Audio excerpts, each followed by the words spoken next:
Vamos lá. Vamos começar então no bloco 1. A gente precisa falar, né, do que está acontecendo. Até o Globo teve que falar. Vamos colocar a matéria do Globo aqui. Comissão da Câmara dos Estados Unidos aprova projeto para barrar Alexandre de Moraes no país. Texto avança para análise do plenário da casa, que conta com a maioria de deputados do partido de Donald Trump. Presta atenção. Presta atenção, porque a manchete, não vou mentir, eu fiz uma manchete, eu mudei um pouco, né? Aprova projeto que pode barrar Alexandre de Moraes e seus comparsas nos Estados Unidos da América. E por que eu falei comparsas, ou a galerinha do time dele? Porque é importante frisar isso. A lei não tem o condão de individualizar a pessoa, o CPF da pessoa, tá, pessoal? A lei ela é sempre ampla, né? Ela é geral e abstrata.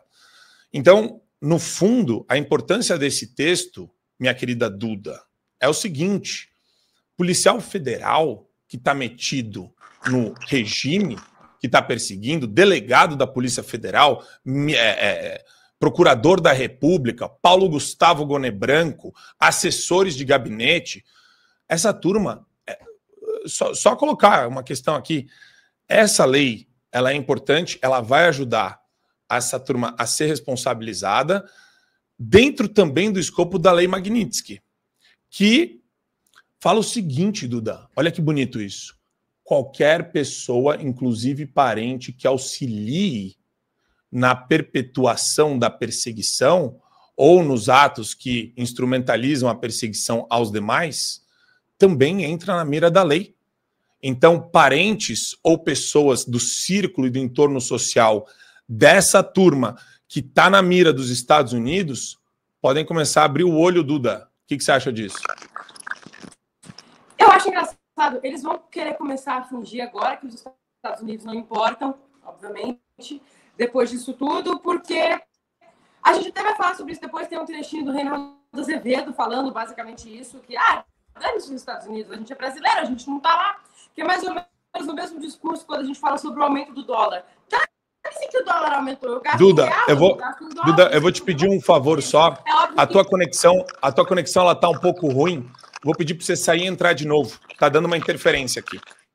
Tá. Obrigado. Beleza, já volto. Satie, como é que você enxerga isso, meu amigo? Veja, parece que a caça, ou melhor, o caçador, que ao longo desses últimos anos caçou diversas pessoas inocentes e fez das inocentes vítimas culpadas, réus, parece que o caçador está virando a caça. E veja, com o mesmo modus operandi. Mas aí, talvez você possa me questionar. Então, você aprova, você concorda com a invasão de privacidade, você concorda com as anomalias jurídicas, porque agora você está achando que os Estados Unidos estão fazendo da mesma maneira, da mesma forma. Então, você concorda com qualquer tipo de ditadura? Não, senhor. Alto lá. O Alexandre de Moraes, junto a toda a sua infraestrutura do Deep State brasileiro, Procuradoria-Geral da República, delegado de Polícia Federal, agentes de Polícia Federal, reviraram a vida das pessoas sem respeitar o devido processo legal. A começar que essas pessoas estavam sendo julgadas no próprio Supremo Tribunal Federal pela vítima. Isso é uma completa anomalia jurídica.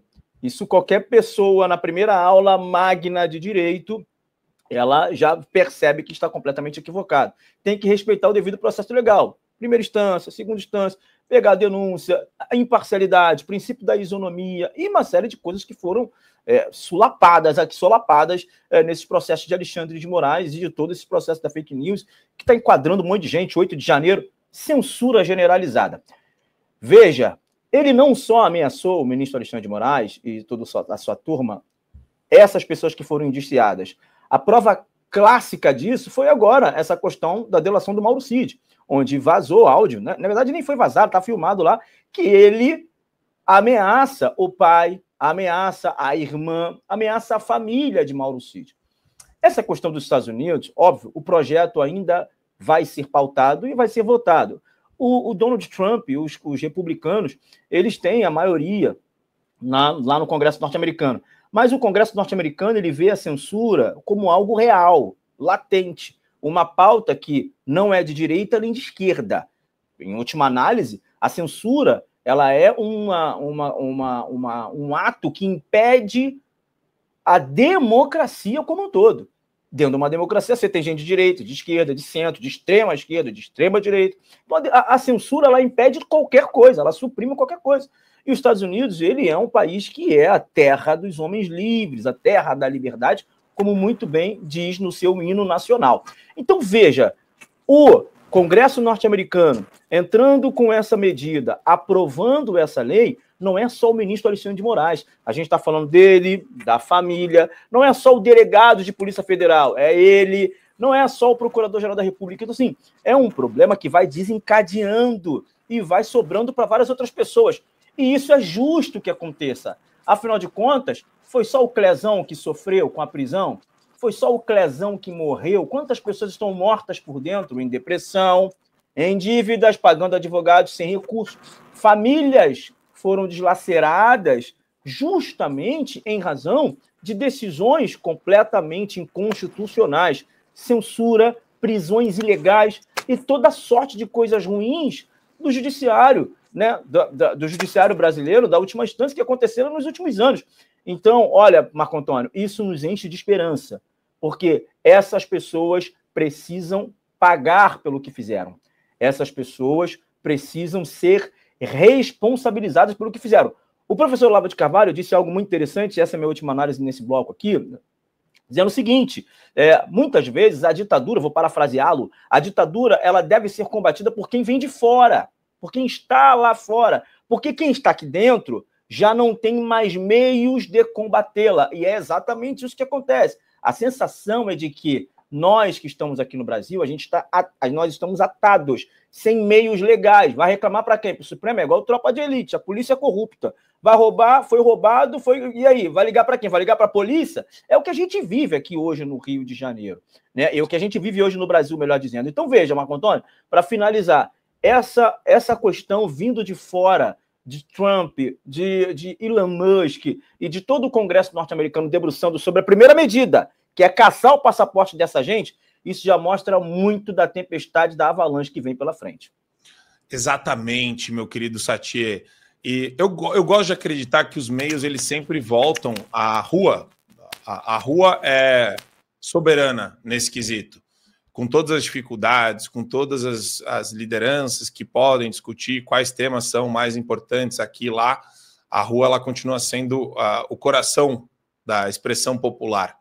E a gente precisa manter a esperança, a verdadeira esperança, não uma falsa esperança, não uma esperança de Araque, uma esperança verdadeira. A briga é longa, esse é o primeiro passo, tem muita coisa ainda para acontecer. Já recebi convite para a próxima comitiva na Europa, estaremos na Europa, eu vou viajar, vai ser agora, primeiro semestre, ainda não sei qual a data, mas a gente já está organizando e vamos para cima. Olha só, tem um vídeo do Darrell Issa que eu quero mandar para vocês aqui. É o vídeo que foi enviado pelo Darrell Issa. Vamos lá. What I mean by that is when a foreign nation chooses or causes the censorship or the denial of free speech or the First Amendment rights of an American through their policies abroad, America stands united. Hard to believe that, in fact, we as a nation, in the effort to export free speech and the ideas of freedom for more than 200 years, seemingly are slipping backwards. Right now, in Brazil, some of this legislation comes from that specific example, but also in the European Union, in the UK, and Australia, in fact, censorship of American citizens' rights on public access media such as X and Meta have, in fact, been systematically censored. And in fact, the cause of this bill came from when Elon Musk refused to take, if you will, the demands of Brazil, and X was taken offline in an entire country. The fact is, we have seen censorship of what others want to have their free speech begin to happen. That means that America, expressing its own views in America or the views of freedom around the world, can no longer do that unless we stand up. So my bill seeks to simply say, go ahead, ignore the First Amendment in your own country. It's your right. Absolutely, you can. And if you want to, shut down X, Meta, Google, any of them you want. But don't expect to come to America under a U.S. visa. Don't expect to be in America and remain if, in fact, you are the perpetrator of that extinguishing of free speech. Duda, basicamente o que ele falou é o seguinte, irmão, você pode desconsiderar os direitos à liberdade de expressão presentes na primeira emenda dos Estados Unidos, mas no seu país, mas a gente não vai tolerar isso daí porque a gente não vai aceitar que a censura seja imposta também a empresas americanas que atuam no seu local, no seu território. A gente não vai autorizar esse tipo de perseguição mais porque afeta a vida, a liberdade também de americanos que vivem no Brasil e de pessoas que têm negócios no Brasil, e hoje esses negócios só são as big techs que estavam lá na primeira fileira da posse, né, da inauguração do Trump na presidência. E é importante destacar também, Duda, que também os democratas, muitos democratas apoiaram este projeto. É importante frisar isso, tá? O deputado Jamie Raskin quer que no projeto de lei deles valha para quem prender, perseguir ilegalmente e até matar cidadãos americanos, obedecendo o que prevê a primeira emenda. Então, existe aqui, inclusive, um pouco de questão bicameral nos Estados Unidos, onde essa pauta está sendo movida rapidamente. Logo, logo, isso daí vai ser aprovado no plenário da Câmara dos Estados Unidos, Duda. Por quê, Marco? Porque a ditadura brasileira é inédita. Esse é o problema. Duda, a gente está com problema do seu som. Você consegue ver o que está acontecendo com o seu som? Por favor. Está com problema. Eu vou entrar em contato com a Nath e a gente vai ver. Tranquilo, fica à vontade. Tá, beijo. Mas é isso, Satie. Essa situação é muito curiosa. A gente está olhando para uma discussão que está indo para além dos republicanos. Aqui. Sim, é exatamente isso que me chama a atenção. E olha, o que esse congressista disse foi com muita contundência e com um tom de ironia que norte-americano não costuma usar, não. Tá? Mas esse tom de ironia me chamou a atenção. Se ele quer ferir a primeira ou a quarta emenda, agora se não me falha a memória, no país dele, tá tudo certo. Se você quer desrespeitar as leis americanas em território brasileiro, tá tudo certo, é direito seu. Mas não ache pode tirar o seu cavalinho da chuva achando que você vai entrar nos Estados Unidos com visto norte-americano, porque aqui nessa terra você não é bem-vindo. É exatamente isso que eu vi, óbvio, parafraseando e tentando decodificar aqui da melhor maneira também para explicar para a nossa audiência, que é querida e qualificada. A seriedade de um congressista norte-americano falando isso é extremamente relevante, sério, primeiro, para a nossa democracia, segundo, para as nossas relações institucionais e relações internacionais. Eles estão dispostos a fazerem isso. E olha, quando você vai ver as sanções, por exemplo, da China, que a China já sofreu, as sanções que a Coreia do Norte já sofreu, essas sanções não estão relacionadas a poderio bélico, nem sempre estão relacionadas a enriquecimento de urânio, embora também façam parte do escopo das justificativas das sanções. Isso também é um acontecimento ali na teocracia do Irã, né, governado pelos ayatolás, governado não, né, aquilo é uma ditadura. Esses países, quando sofrem sanções dos Estados Unidos, está muito claro nas justificativas dessas sanções que as sanções estão também relacionadas à liberdade de expressão que é suprimida nesses países. O que une, né? O que converge essas ditaduras? O que ligam e conectam essas ditaduras? É justamente a falta de liberdade de expressão, meu Deus do céu. Tem Twitter lá? Tem Facebook nesses lugares? Mas é uma empresa privada, tá? A imprensa é livre nesses lugares. Então, os Estados Unidos, eles têm um certo preciosismo positivo com a questão da liberdade de expressão, que é fundamental. É fundamental para dar início a uma coisa que vai desencadear. É uma bola de neve que está acontecendo. Então, acredito que, do ponto de vista, até para conseguir trazer os americanos para si, porque, veja, americano, a gente sempre sabe que o convencimento de americano é pelo dinheiro. E dá para entrar por essas vias. Afinal de contas, um juiz da Suprema Corte brasileira interviu em uma empresa norte-americana que tem capital aberto nas bolsas de valores em tudo quanto é canto do mundo. Ou seja, tem acionistas norte-americanos, tem dinheiro do povo dos Estados Unidos nessas empresas. Peraí, como é que faz e trava a operação num país que tem praticamente a segunda maior audiência? O Brasil tem proporções continentais qualquer rede social, nós somos a segunda, primeiro dos Estados Unidos, depois do Brasil. Ou seja, a gente está falando de money, de dinheiro, de propaganda publicitária, de dividendos, e não mexe no bolso do norte-americano. O americano é muito claro nesse sentido de dinheiro, sobretudo no que diz respeito à sua Constituição, a liberdade. Então ficou muito claro isso, Marco Antônio, e muito evidente que esse congressista disse com essas palavras, ainda que parafraseando-as. Se você não respeita as leis dos Estados Unidos estando no seu país, tá tudo certo. Vai para cima, juizinho. Mas não tente entrar nessa nação sendo um censurador, porque aqui você não é bem-vindo. Eu achei isso do caramba e é o início de uma grande reviravolta aqui na nossa nação, Marco. E o negócio virou uma questão de crise diplomática, a abertura de uma crise diplomática entre Brasil e Estados Unidos. Inclusive aqui, matéria do Paulo Capelli, do Metrópolis, matéria excelente. Governo Trump se manifesta sobre Moraes pela primeira vez, falando aqui, censura. O Bureau de Assuntos para o Hemisfério Ocidental, vinculado ao Departamento de Estado dos Estados Unidos, classificou como censura as decisões do magistrado brasileiro de multar plataformas digitais por não cumprirem ordens de bloqueio de perfis em redes sociais. Aspas, o respeito pela soberania é uma via de mão dupla com todos os parceiros dos Estados Unidos, incluindo o Brasil. Bloquear o acesso à informação e impor multas a empresas sediadas nos Estados Unidos, Duda, por se recusarem a censurar pessoas que vivem nos Estados Unidos, é incompatível com os valores democráticos, incluindo a liberdade de expressão, segundo este órgão americano. Então, inclusive, a gente vai falar aqui também do como o Itamaraty está vendo isso e a maneira como o governo Lula está apoiando a resposta do Itamaraty.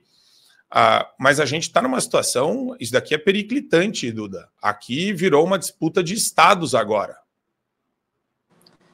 Bom, vocês conseguem me ouvir? Conseguem? Perfeito. Áudio perfeito. Então vamos lá, vamos logo antes do problema de novo. Bom, como eu estava falando, o grande problema é que a ditadura brasileira ela é inédita no mundo. É uma ditadura que parte do poder judiciário. A gente nunca viu isso acontecer nessas proporções em nenhum outro lugar. Principalmente nos Estados Unidos, onde o poder judiciário é um poder contido, que fala somente nos autos dos processos, onde os juízes não têm essa sanha por quererem parecer subcelebridades, dar entrevista e opinar sobre tudo. Não, eles falam nos autos do processo, eles respeitam a Constituição americana e acabou. A Constituição americana é essa que é muito mais estável do que a Constituição brasileira, o que também é um bônus para eles. Então, a ditadura brasileira é inédita e ela abre um precedente perigosíssimo para o resto do mundo. E a gente sabe que até então os Estados Unidos assumem função de polícia do mundo. Tanto que durante o governo Biden, quando esse serviço de polícia do mundo ficou totalmente esmorecido, explodiu guerra no mundo inteiro. Ou vocês realmente acham que se o Trump estivesse lá nos últimos 4 anos ia estar tendo guerra na Ucrânia, guerra em Israel, qualquer coisa do tipo? Não ia estar acontecendo. Donald Trump colocou o cara da Coreia do Norte com o cara da Coreia do Sul para se abraçar. Então, os Estados Unidos são a polícia do mundo e agora, com o retorno do Donald Trump, a gente percebe que a gente não está sozinho. A gente tem articulação dos deputados norte-americanos e, mais importante, nós temos articulação de parlamentares brasileiros indo até esses parlamentares norte-americanos. Parlamentares brasileiros que têm noção disso que o Satie trouxe, que o Olavo de Carvalho dizia, que a ditadura não pode acabar de dentro para fora. Ela precisa de interferência externa. Não tem como. O Eduardo Bolsonaro, por exemplo, é um deputado que passa a maior parte do tempo dele fazendo esse tipo de negociação, fazendo essas pontes, conversando com líderes americanos que querem trazer a liberdade para o Brasil, porque sabem que se a liberdade no Brasil for extinta de vez, eles vão acabar se prejudicando também por conta disso tudo que já foi dito. Vai começar a mexer até no bolso deles. Agora, o Guilherme Boulos está pedindo a cassação do mandato do Eduardo por traição, porque ele foi para fora do país pedir, pelo amor de Deus, para ajudarem a gente. Porque quem está traindo o país são os ministros que abusam da Constituição, que usam das interpretações criativas para fazerem o que bem entendem contra a população. Eles são os traidores.